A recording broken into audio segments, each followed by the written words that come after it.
ये उस तरह की ऊर्जा है जो एक पूरी आध्यात्मिक क्रांति का आधार बन सकती है, पूरे देश में फैल सकती है या पूरी दुनिया में।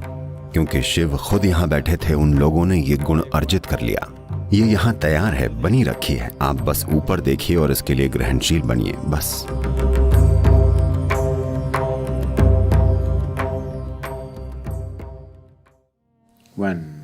जब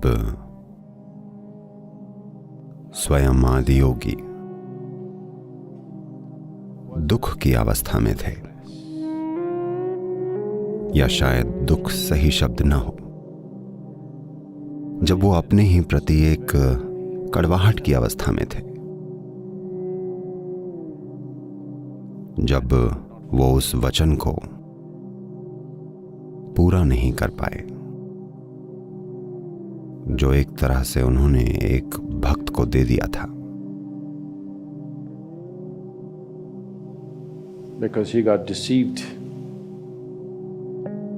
क्योंकि उनके साथ कुछ शक्तियों ने छल कर दिया। वो खुद से निराश थे और नाराज थे। मायूसी की एक खास अवस्था में थे। वो स्थिति में आए और आकर बैठ गए। शायद आप में से ज्यादातर ये कहानी जानते हों कि वो ऐसे क्यों हो गए थे। आसान शब्दों में कहें तो एक दक्षिण भारतीय महिला, दक्षिण के भी दक्षिण में, उपमहाद्वीप का वो सिरा जो आज एक अरसे तक जिसे नागरकोइल के नाम से जाना गया, जिसका मतलब है सर्प मंदिर, आज उस सिरे को कन्याकुमारी कहा जाता है, जहां 3 सागर मिलकर एक हो जाते हैं। तो एकदम नीचे दक्षिण की ओर एक स्त्री भक्त ने उनके लिए अपना प्रेम जताया और कहा, उसने उनके लिए एक डेट तय कर दी। नहीं, वो उन्हें डेट नहीं कर रही थी, उसने उनके लिए एक तारीख निश्चित की कि इस तारीख तक, इस दिन सूरज के उगने तक अगर आपने आकर मुझसे शादी नहीं की तो मैं अपना शरीर छोड़ दूंगी। तो जब उन्होंने उसकी ओर देखा, जब उन्होंने दक्षिण की ओर देखकर और उस तीव्रता को देखा जिससे वो ये बात कह रही थी, तो वो जान गए कि यह वास्तविक है।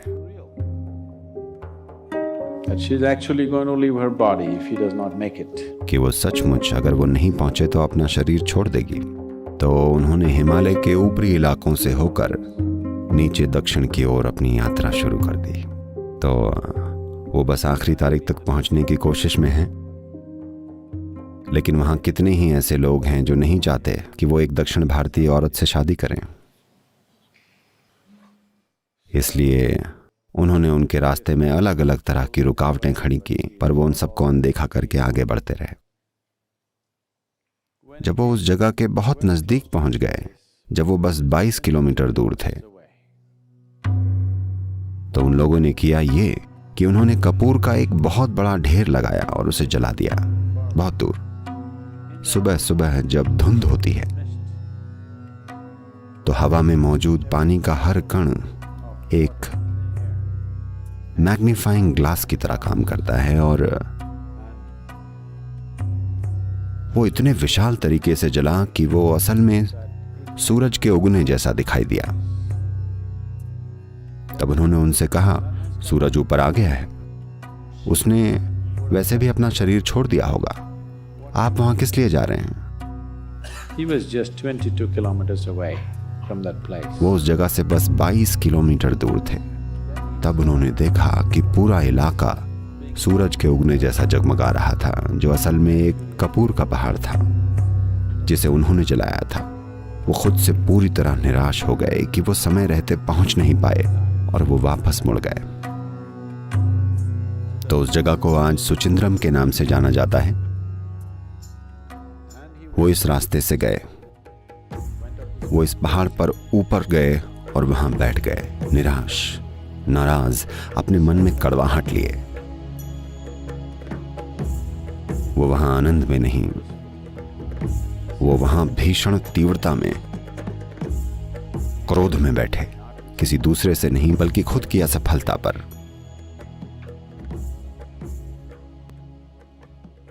तो क्योंकि वो वहां उस स्थिति में बैठे जो दुर्लभ है, इस जगह ने पूरी तरह एक अलग ही तीव्रता अर्जित कर ली। इसमें पूरी तरह एक अलग गुण आ गया और इसने योगियों की एक पूरी की पूरी श्रृंखला को जन्म दिया, जो वहां इसलिए साधना करने गए क्योंकि शिव खुद वहां बैठे थे और उन्होंने ये गुण अर्जित कर लिया। वो उसी गुस्से और तीव्रता के साथ चले, किसी और के साथ गुस्से में नहीं, बस यूं ही गुस्से में, किसी चीज को लेकर नहीं। तो उससे योगियों की एक पूरी श्रृंखला निकली।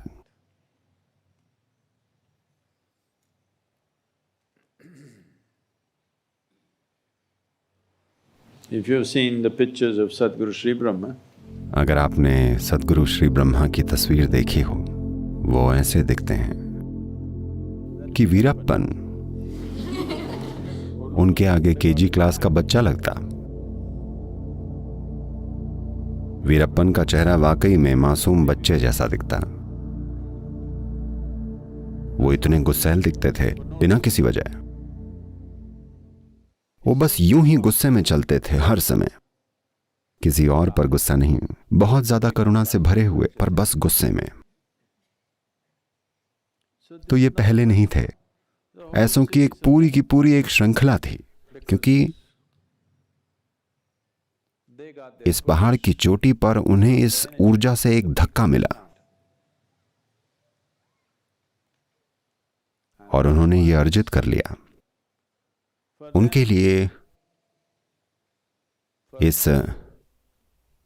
कड़ी में जो योगी आए, उनके लिए जिस एकमात्र ट्रांसमिशन पर उन्हें भरोसा था, वो आदि योगी ही थे। वो उस तरह के नहीं हैं जो किसी और चीज का भरोसा करें। वो उस तरह के नहीं हैं जो इस धरती पर किसी दूसरे इंसान पर भरोसा करते। सिर्फ वही जो शिव की तरफ से आता है उनके लिए वास्तविक है, वरना वो नहीं है।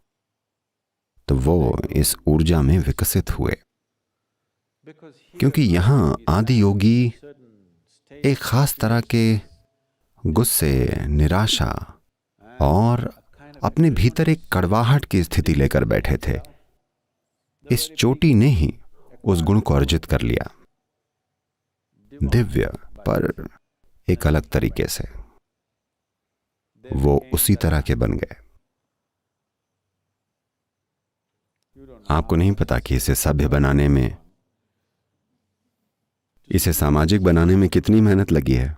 मुझे पता है मैं अब भी सभ्य नहीं लगता, पर कम से कम अगर आप चेहरा ना देखें, मैं सभ्य सुनाई तो पड़ता हूं, नहीं पड़ता? तो जो ऊर्जा, जो तीव्रता ये पहाड़ ट्रांसमिट कर सकता है, ये चोटी लोगों के साथ जो कर सकती है, वो बहुत अद्भुत है। अगर हमें इस तरह की ऊर्जा पैदा करनी हो तो बहुत ज्यादा काम करना पड़ेगा, बहुत ही ज्यादा। यहां ये तैयार है, बनी रखी है। आपको करना बस इतना है कि ऊपर देखिए और कहिए शिव। आपको करना बस ये है कि इसकी ओर ग्रहणशील बनना है, बस।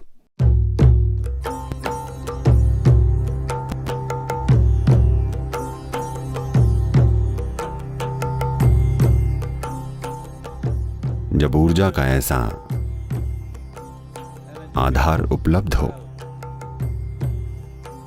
ये उस तरह की ऊर्जा है जो पूरी आध्यात्मिक क्रांति के लिए एक आधार बन सकती है, जो पूरे देश में फैल सकती है, ये पूरी दुनिया में। ये खत्म होने वाली ऊर्जा नहीं है, ये कभी ना खत्म होने वाली ऊर्जा है। ये ऐसी चीज नहीं है जो खत्म हो जाएगी। ये कुछ ऐसी है कि आप जितना लेंगे ये उतनी ही शक्तिशाली बन जाएगी।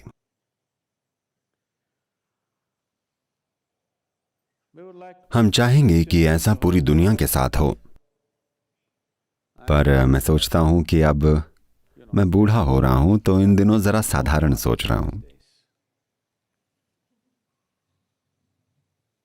मैं सोच रहा हूं कम से कम वो लोग जो तमिलनाडु में पैदा हुए हैं, उन्हें तो इस ऊर्जा के संपर्क में आए बिना अपना जीवन नहीं गुजार देना चाहिए। कम से कम उन 6 करोड़ 20 लाख लोगों के साथ ऐसा जरूर होना चाहिए। हम बाकी देश को छोड़ देना नहीं चाहते, पर मुझे पता है कि अगर ऐसा पूरे तमिलनाडु के साथ हो, तमिल लोग बड़े जोशीले लोग होते हैं, मुझे यकीन है कि वो ये पक्का करेंगे कि बाकी का देश भी इस ऊर्जा के साथ कंपन करे। अगर वो सब इसे पालें। मेरे लिए निजी तौर पर इस पहाड़ का बहुत ज्यादा महत्व है, क्योंकि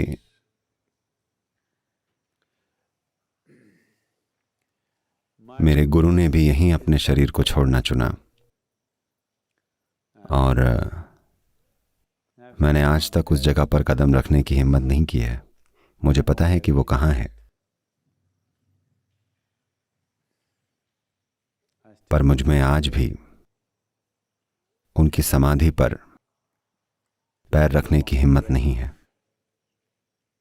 इसलिए मैं उससे दूर रहता हूं फिलहाल के लिए। तो ये मंदिरों के पहाड़ जैसा है। अगर आपको उस तरह की ऊर्जा का निर्माण करना हो, उसके लिए जो लगता है वो आसान नहीं है। ये बिल्कुल भी आसान नहीं है। ये असाधारण काम होगा। ये इतना महान होगा कि एक इंसान के लिए लगभग असंभव सा काम है, पर यह सब किया जा चुका है और तैयार रखा है बिल्कुल प्राकृतिक रूप में।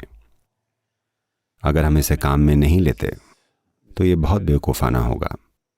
खासतौर से लोकल जनता के लिए ये बहुत ही बेवकूफ़ी भरा होगा कि वो इस ऊर्जा का लाभ न लें, क्योंकि ये इंसान होने की हर चीज को रूपांतरित कर सकती है।